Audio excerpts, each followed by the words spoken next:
Hello, Inkrats. We are back with some more Colorado Avalanche franchise mode in FHM 12. And in this one, we are going to go through the year 4 simulation with your Colorado Avalanche, as the past 3 years have not been great. We have been eliminated either in the first or second round in each of the past playoffs, which for this roster, those were our best chances for sure. Because as we take a look at our defensive core is not looking great, besides obviously Makar. But then it drops down to Malinsky with a 3-star, Akan and Ball with the 2.5 stars, Brodin to Amisto with the 2 stars, and then Middleton 1.5. But we're gonna have to make do with what we have for right now, as we don't really have the assets to pull off a trade that could really bolster it, besides maybe trading Natchez or maybe Blackwood. And obviously, if we trade Natchez, then McKinnon's going to be essentially on his own when it comes to forward scoring, because as we saw last season, depth scoring was a huge issue for the most part, at least for the first half of the season. So I'm not sure if I want to do that. However, with that said, we did make a couple of trades last time. Obviously, we traded for Kevin Ball, very cheap. We traded Ross Colton away to the New York Islanders. I wasn't liking his physical category. And the main deal of last episode was trading away Gerard, the rights to Brunin, a second and third round pick in exchange for the rights to Degagne, and 2 first-round picks from the Columbus Blue Jackets for this, one for the upcoming draft and then another for the 2030 draft. So 2 drafts from now. And if we take a look at Columbus's roster, they're not looking great. I mean, they have had 2 consecutive 50-win seasons. So that's why I would imagine they wanted to trade for Gerard. But you look at their roster composition, and it's really not too impressive. So I'm hoping that they're going to drop off this season and that we'll have a really good pick for this draft, because take a look at the draft. There is a 5-star potential prospect defenseman available in Johan Thulin, or Tulin, however that's pronounced. So I'm really, really hoping that we're going to be able to get him, as obviously we see the state of our defensive core not looking great. And we have essentially no defensive prospects in the pipeline. So I'm really hoping we're able to get him. But with that being said, we're going to go over the roster one more time, and then we'll get underway with the regular season simulation. In goal, you have Nabokov and Blackwood. On defense, you have Makar, Malinsky, Akan, Ball, Brodin, Tuomisto, and Middleton. And at forward, you have McKinnon, Natchez, Landeskog, Lehkonen, Drury, Stamkos, Spartakov, Poulin, Brindley, Prishkapov, Humphreys, Gushkin, Gavin, and Zhilkin. So hopefully a good year for Zhilkin this year. I'm hoping that he's going to be able to get up to, 2.5 star maybe at some point in this season, maybe even a 3-star if he has a really good season. He's got the 14 counter-attacking forward rating, so I think he should be good enough to at least make somewhat of an impact, right? I would have to imagine he's probably going to be on the 3rd line to start out. Actually, Coach currently has him on the 2nd line with Stamkos and Poulin. So we'll see what he can do with Stamkos, because Stamkos, as we saw last season, actually was still really good as far as point scoring goes. He had 62 points total between Nashville and Buffalo. So I'm hoping with 2nd line ice time that Stamkos is going to be able to help Zhilkin out there. So with that being said, let's go through the year 4 simulation. Actually, now that I think about it, I could have sworn I hired a head coach. Okay, hold up. Who was it again? It was Cooper, or who's the other guy? Granato, right? Don Granato. I could have sworn I hired him. Okay. Don Granato for 2 seasons. There you go. He is officially on as our head coach. Oh, all right, good. So Zhilkin up to a 2.5 star ability now officially, and he's back up to a 4.5 star potential. That's good. So he went up 2 acceleration, 1 determination, 1 offensive read, and 1 positioning. That's a good growth period for Dima Zhilkin. Unfortunately, he's had a slow start this season, though. Only 1 point in 9 games played, no goals so far. So very much a slow start for him. But it looks like he is, in fact, in the right league. I think it's a good decision to have called him up to the NHL, since he was able to get that kind of growth. And in terms of the rest of the roster, oh, geez, wow. Wow. McKinnon with 16 goals in 11 games played so far. 3 assists for 19 points. McKinnon once again doing everything. Makar 15 points, Natchez and Landeskog with 10, Stamkos with 9, so he's been a good signing so far. Drury with 8, Poulin and Brindley with 7, Gushin, Malinsky, and Akan with 6. Bardakov with 5, 4 for Tuomisto, 3 for Gavin, Lehkonen, Ball, and Prishkapov, 2 for Humphreys and Middleton, and 1 for Brodin and Jilkin. So depth scoring, I guess, so far has been pretty good this season through 1 month. And of course, Nathan MacKinnon just absolutely tearing it up. I mean, I highly doubt he's going to be able to keep up that pace, considering he's currently shooting at 34%. It's certainly a good start, but it's, we definitely have to keep it up. My main concern is that we keep up the depth scoring that we've been doing so far this year and not revert back to the way we were last year. And Nabokov in 5 games played with the 942 save percentage and 2 shutouts. And then Mackenzie Blackwood in 6 games played with the 864. Ooh, you do not like to see it. So I'm not going to do anything about that yet because this could just be a bad start for Blackwood. That, goaltenders in this game are very, very unpredictable. But hopefully that does not continue on for too long here. All right, we're on December 1st, 17-7, good enough for first in the division. So we're in a good spot, record-wise. Goaltending, Nabokov doing just as well, basically, as he did before with the 939 save percentage. Blackwood's up to an 888, so he did better in that month, I guess. Skater-wise, McKinnon... 29 goals in 24 games played. Good Lord.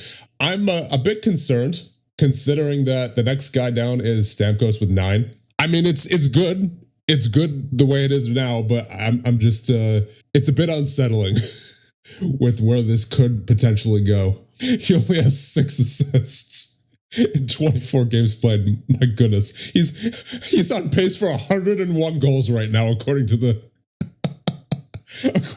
projection. My goodness. I mean, I highly doubt he'll reach that, but I'm pretty sure that would be an NHL record, would it not? Jilkin at least was able to get his first goal, so that's nice. He's up to 7 points in 22 games played now. So it looks like he's on a good track currently. But yeah, it's business as usual here in Colorado, and that being the Nathan MacKinnon show. So I guess we'll just advance another month and see what happens. All right, so we're on February 1st. We are 36-15-2, which is good enough for first in the Central.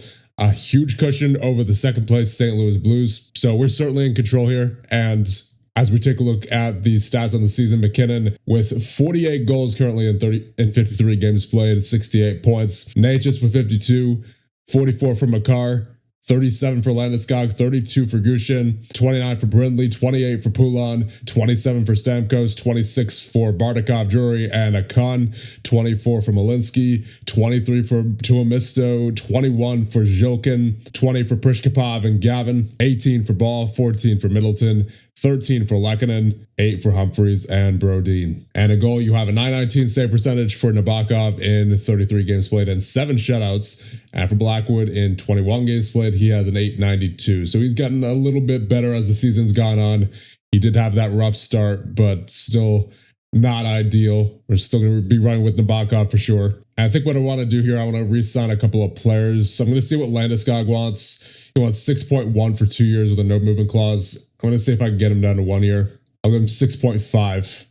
All right, that works. Because he's been pretty good so far this year. 37 points in 51 games played. I would like to get him on board for at least 1 more year. And then Drury, he only has 26 points so far in 52 games played. I mean, that's still half point per game pace. So if he doesn't want too much, 3.7 for 3 years, that's not bad. He has a 66 overall grade. I mean, he's a pretty average player, honestly, when you look at his ratings. And his highest role rating is a 13, but he's okay for the price. So I was able to get him down to 3.5 for 3 years. Yeah, I'll do that. Then you have Stamkos and Lehkonen. I don't know about Lehkonen. He only has 13 points so far this year. Then Stamkos wants 4.2 for 1 year. I mean, it's only for 1 year. That's not a bad deal for Stamkos, especially for, 27 points in 44 games played. He's on pace, I would say, for roughly 35 or 40. I mean, that's not bad, but just considering his age and also the fact that we might be bringing Carter Meyer in next year, I'm not sure if I want to sign him right now. And then you have Jack Akon, 31 years of age. He has 26 points currently, making 4.5 on his current deal. He wants 5.8 to 5.9 effectively for 2 years. I think I'll hold off for now. Then Humphreys only wants $1 million for 3 years. I may as well do that. Brodin wants 5.6 for 2 years. That's starting to get a bit much for him. I mean, he's still useful defensively. He has a 73 defensive grade, and his defensive ratings are still good for the most part, besides hitting, but that was never really good for him anyway. And then physical ratings, they're still solid, at least serviceable, right? But I'm not sure if I want to offer him that kind of extension, especially only with a 12 two-way defenseman role rating now. That's his highest rating. Well, actually, old school defense was his highest rating, 13, but still, I'm not sure if that is the kind of contract I want to give to a 35-year-old at this point. And then Curran, what does he want? I'll give him what he wants there at 1.7 for 3 years. So now let's make our way to the trade deadline. I doubt we'll be making any trades. I'm not sure what exactly I would do. Maybe trade Blackwood. Maybe I would consider trading Blackwood, considering that he hasn't exactly been consistent, especially over the past couple of seasons. So we'll see what's out there for sure. We'll see if there's any takers for Blackwood, if there's, maybe a first round pick to be had. I think that'd be something I'd consider doing. But for the most part, I'm not sure what else would be realistic for this team at this point, considering that I want to start moving in a younger direction. So I don't want to be moving, I don't want to be trading for any veterans, right? But at the same time, I don't want to be trading away too many of our current veterans because, we're on a good track for the playoffs. So unless there's some young player available out there, like maybe 24 at most, age 24, that's on the trade block and has a good future, then I can't really see any other trades happening besides potentially trading Blackwood for maybe a pick, right? Oh, first major injury of the year, surprisingly, and it's an indefinite one. Samuel Poulin goes down, so that is unfortunate. Surprised it took this long to get our first major injury there. And I think we'll call up Maximilian Curran. He's currently 22, 2-star ability. So I figure, you know what? If he's going to make the NHL, it's got to be soon. I mean, obviously, he doesn't have too many great roll ratings. His highest roll rating is a 10 for screener. But once again, I would like to see what he's about at this point, considering that he's already 22 and that the majority of his good development years are behind him. So we may as well just fill in for Poulin for right now, and we'll see what he can do, because this may end up deciding his future on whether or not he cracks the roster. Oh, that's a rough one. Landeskog suffers an indefinite injury. You don't like to see it, especially, after this resurgence that he's had since the start of the franchise. I mean, he had 35 points in year number 1, 71 in year number 2, 32 in 53 games played last year. And then this year so far, 46 points in 62 games played. That is unfortunate. You hate to see it. And obviously, we did offer him a contract extension for next year. He's set for 1 more year. But it'll be interesting to see how this affects him next year. Hopefully not too much. But then again, he is 36. So, he's getting to that point where he probably is going to start dropping off pretty significantly. All right, well, at the trade deadline, I was able to find a trade for Blackwood, who would be sent to the Philadelphia Flyers along with the rights to Carson Steinhoff, already 21 years of age, only a half-star ability, can't see him really progressing too much. And then a 7th-round pick, all that going to Philadelphia in exchange for a 2nd-round pick. So I unfortunately was not able to get a first, but I think at this point, a 2nd for Blackwood is solid, considering that he's 32 years of age already, and also considering his inconsistencies, especially over the past couple of years. He had an 898 in year number 2, 904 in year number 3. Of course, he did have a 9.43 goal saved above average that year, but he did, if memory serves correctly, he did not have a good start to that year, which obviously mirrors this year, in which he had a very poor start with that 864, I believe it was, in the first month. And he now has an 891, and even going back to last year's playoffs, he only had an 888. So I think it is time to move on from Blackwood. So Blackwood, the rights to Steinhoff, and a 7th-round pick in this year's draft to the Philadelphia Flyers in exchange for a 2nd-round pick. Offer trade finalized. There it is. And now what we're going to do to replace Blackwood, we're going to sign Joseph Woll out of free agency. He's a 2.5-star ability. 30 years of age, got some decent ratings all around. Unfortunately, does not handle big game pressure well, so I can't see him sticking around for too long, but at least he is a pretty cheap signing. I'll get him for 1.6 for 2 years. Okay, he wants 1.75. I'll try 1.7. All right, whatever. It doesn't matter. I'll get him for 1.74 for 2 years. And he's immediately on the roster. So at the very least, we're saving some cap space there, and we got ourselves a second round pick for this year, which we didn't before. And actually, while I'm thinking of it, let's check on Columbus. Let's see how they're doing. Okay, Columbus, they're not in the best spot here, as I predicted. So they're 6th in the Metro currently. Where does that put them in the league? 22nd. Okay, so I think they're right outside of being eligible to be able to get the first overall pick, if I'm not mistaken. Still, that could end up moving up.